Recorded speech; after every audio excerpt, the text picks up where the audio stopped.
ये जो हमें मुख्तलिफ शोरूम्स पे इम्पोर्टेड गाड़ियाँ नज़र आती हैं, उसमें छोटी भी हैं, उसमें बड़ी भी हैं। और ये जो गाड़ियाँ हैं, इनका यहाँ पे कोई सेल्स नेटवर्क नहीं है, उनके पार्ट्स नहीं मिलते हैं, लेकिन मार्केट में वो बहुत ज़्यादा उसकी भरमार है। तो क्या आम आदमी को ऐसी गाड़ी ख़रीदनी चाहिए? सर एंट्री लेवल पे तो मैं बड़ा सख्त खिलाफ हूँ कि जो 660 सीसी लोग इंपोर्टेड लेते हैं। उसकी रीज़न ये है कि वो ज़्यादातर एक्सीडेंटेड आती हैं। फिर जब आप यहाँ पे लेते हैं तो उसमें एयरबैग नहीं खुलता, फिर बाद में लोग रोते हैं कि जी महंगी होगी, ये हो गया, वो हो गया। पाकिस्तान में जो गाड़ियाँ बन रही हैं उनमें जो बेयर मिनिमम आपको चाहिए ऑप्शन वो सारी मौजूद है। बट पार्ट्स की अवेलेबिलिटी का ये है कि एक ऑल्टरनेट नेटवर्क बन गया हुआ है, इंपोर्ट होता है, स्क्रैप में आता है, तो यूज़ पार्ट बहुत आ जाता है। तो वो अवेलेबिलिटी तो उस तरह से इशू नहीं है, बट फिर भी एंट्री लेवल में मैं हर एक को यही सजेस्ट करता हूँ कि जो मेड इन पाकिस्तान गाड़ी वो लेनी चाहिए। इलेक्ट्रिक गाड़ी का पाकिस्तान में मुस्तकबिल कैसा दिखता सर इलेक्ट्रिक गाड़ी का पाकिस्तान में मुस्तकबिल नारों, वादों और कस्मों तक तो बहुत अच्छा है, वैसे कोई नहीं है। बिकॉज अगेन अभी हम इलेक्ट्रिक पॉलिसी की बात कर रहे थे या गाड़ियों की पॉलिसी की बात करते 2018 में आपने भी नारे सुने होंगे कि टोल भी फ्री होगा, रजिस्ट्रेशन भी फ्री होगी, सारा कुछ होगा। वो सारे नारे वादे ऐसे ही हैं जैसे इलेक्शन से पहले किए जाते हैं और बाद में फ़ोन नहीं उठाया जाता। तो आज ना कोई इलेक्ट्रिक गाड़ी की रजिस्ट्रेशन फ्री है, ना टोल फ्री है, ना चार्जिंग नेटवर्क है। चार्जिंग जहाँ पे है वहाँ पे भी रिलायबिलिटी नहीं है, रेट बहुत ज़्यादा है। ये वाहिद मुल्क है दुनिया का जहाँ पे आप एक्साइज में जब जाते हैं तो वो चार्ज जो गाड़ी जो इलेक्ट्रिक जिसमें इंजन नहीं होती वो आपको बताते हैं ये कितने सीसी पे कन्वर्ट होगी और आपसे उससे बहुत ज़्यादा फीस लेते हैं। तो ये सारी चीज़ें मिल के मेरा नहीं ख्याल, ये अमीरों के शौक है सर, टॉयज़ हैं। और अगर इलेक्ट्रिक रेवोल्यूशन आनी है तो वो 2 व्हीलर और 3 व्हीलर के थ्रू आएगी, वो 4 व्हील गाड़ियों से। इलेक्ट्रिक गाड़ी जो है सर ये हमें इतनी ज़्यादा महंगी क्यों मिलती है जी? इलेक्ट्रिक गाड़ी एज अ टेक्नोलॉजी जो है ना महंगी है कि वो नई चीज़ आई है। जब भी हम बात करते हैं टैक्सेस की, अगर टैक्सेस की बात की जाए तो वो मिनिमल उसके ऊपर ड्यूटी है। गवर्नमेंट ने बड़ा सपोर्ट किया था शुरू में, तो 62% के करीब थी। अब इस बजट में उन्होंने कहा कि $50,000 से अगर ऊपर है तो उस पर तकरीबन 100% ड्यूटी है। अभी भी लोएस्ट बैंड में से, वरना 450% है। बट क्योंकि एक नई चीज़ है, दुनिया में एक नया ट्रेंड आ रहा है, तो वो टेक्नोलॉजी ही महंगी है, इसलिए वो जनरली लोगों को लगता है कि शायद बहुत महंगी गाड़ी। पाकिस्तान में ये जो गाड़ी होती है ये एसेट होती है जी और ये अपनी कीमत बढ़ाती है, सही है। लेकिन जो इलेक्ट्रिक गाड़ी है क्या ये भी अपनी कीमत बढ़ाएगी या ये मोबाइल की तरह कीमत ड्रॉप कर देगी? आपने बिल्कुल से कहते हैं ना हिट द आपने सर पे बिल्कुल मारा है और बिल्कुल सही बता दिया है। मेरे ख्याल से इलेक्ट्रिक गाड़ियाँ एक मोबाइल की तरह हैं और हर साल वो अपनी वैल्यू डिक्रीज करेंगी। रीज़न ये है, आज आप एक इलेक्ट्रिक गाड़ी लेते हैं जिसकी 400 किलोमीटर रेंज है, साल बाद उससे आधी कीमत पे डबल रेंज वाली गाड़ी आ जाती है, तो आपकी गाड़ी तो उससे भी नीचे रह जाती है।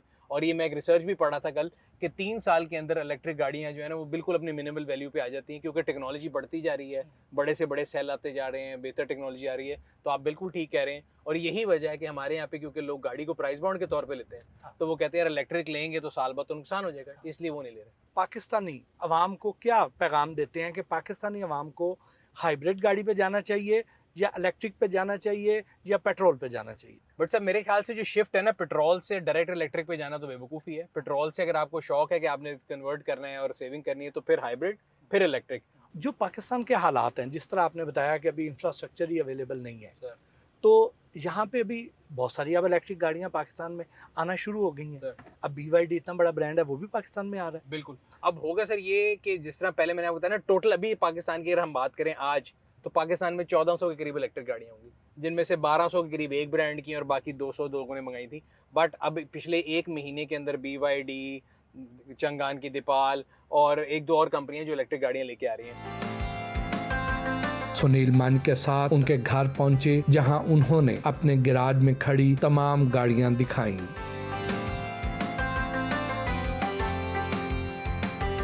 ये रोज सुबह जाने से पहले धो के अभी आपको मैं दिखाऊंगा, तो टायरों के ऊपर भी पॉलिश लगा के फिर मैं जाता हूँ। तो ये गाड़ियाँ अगर आप देखेंगे तो इसके टायर तक आपको चमकते नजर आएंगे। तो ये मैं सुबह धो के गया हूँ लेके तक, क्योंकि मिट्टी आती है बहुत ज़्यादा और वैसे भी जो चीज़ अच्छी खूबसूरत होती है उसको पर्दे में रहना चाहिए, तो इसलिए फिर मैं इनको पर्दे में रखता हूँ। ये भी पुरानी है, तो मेरे मैं जैसे आपको बता रहा था कि मैं गाड़ियाँ इकट्ठी कर रहा हूँ जो मेरे पहले होती थी। तो ये मेरी दूसरी गाड़ी जो थी वो ये थी। ये दूसरी गाड़ी? ये दूसरी गाड़ी थी। ये हमारे रैली का ट्रक है जी, टकोमा रैली में भगाने के लिए तैयार किया हुआ है।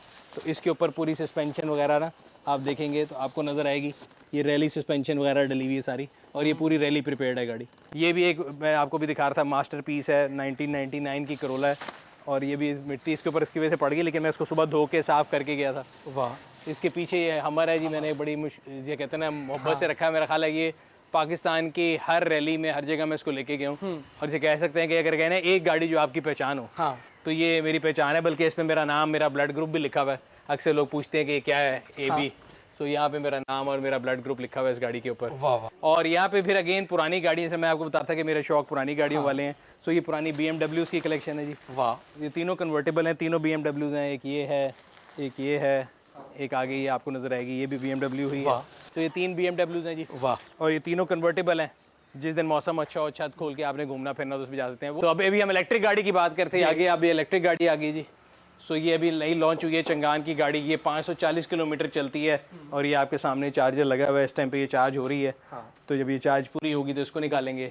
फिर ये पुरानी मर्सिडीज़ है, अगेन पुरानी गाड़ियों की लाइनें हैं। 2003 मॉडल की मर्सिडीज़ है। इससे आगे मेरे ऑल टाइम फेवरेट, अगर आपको याद हो तो लेडी डियाना का जिस गाड़ी में एक्सीडेंट हुआ था, हाँ ये भी मर्सिडीज़ है जी, S क्लास। ये पाकिस्तान में मेरा ख्याल है प्रेसिडेंट्स हाउस से लेके प्रेसिडेंट मुशर्रफ तक सब लोग इस गाड़ी को इस्तेमाल करते हैं। बेंज क्यों कहते हैं इसको? मर्सिडीज बेंज इस कंपनी का नाम है। कार्ल्स बेंज एक डिज़ाइनर था जिसने डिज़ाइन की थी। इसके आगे ये देखें हमारे दफ्तर के लड़के मेहनती हैं, देखें डिफरेंट प्रोडक्ट वीडियो बना रहे हैं। अभी हम आए हैं तो ये लगे हुए।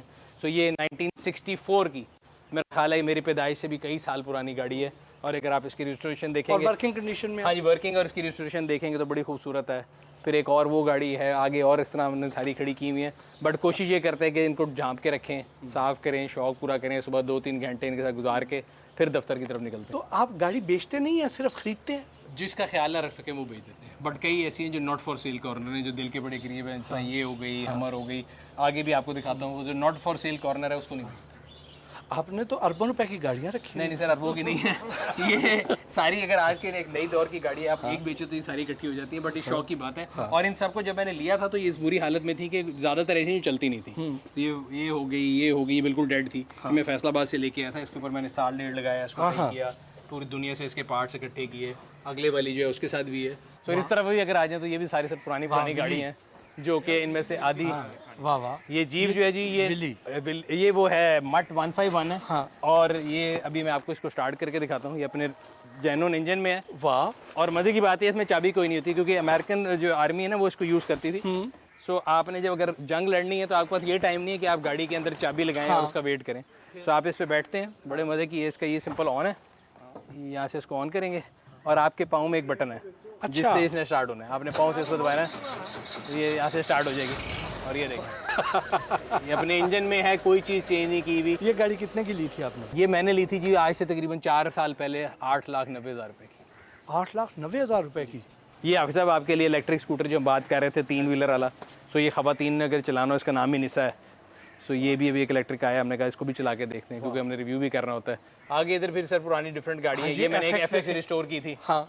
तो ये उसको पूरा रिस्टोर करके खड़ा किया हुआ है ताकि वेदर के इम्फेक्ट से बची रहे। उसको भी उसके अंदर खड़ा किया। चमक आप उसकी चेक कर सकते हैं कैसी बनाई गई है। ये तो बिल्कुल नई जैसी बना दी है। ये बिल्कुल 0 मीटर बना दी है। और इसको भी इंशाल्लाह हमारा प्लान है कि इसको दुबई लेके जाना है। और अभी यहाँ पे आगे आपको नजर आएगा ये प्रोजेक्ट कॉर्नर है। यहाँ पे भी अभी जो भी गाड़ियाँ मैंने तैयार करनी है, 1, 2, 3, इसको डिफरेंट वर्कशॉपों में लेके जाएंगे।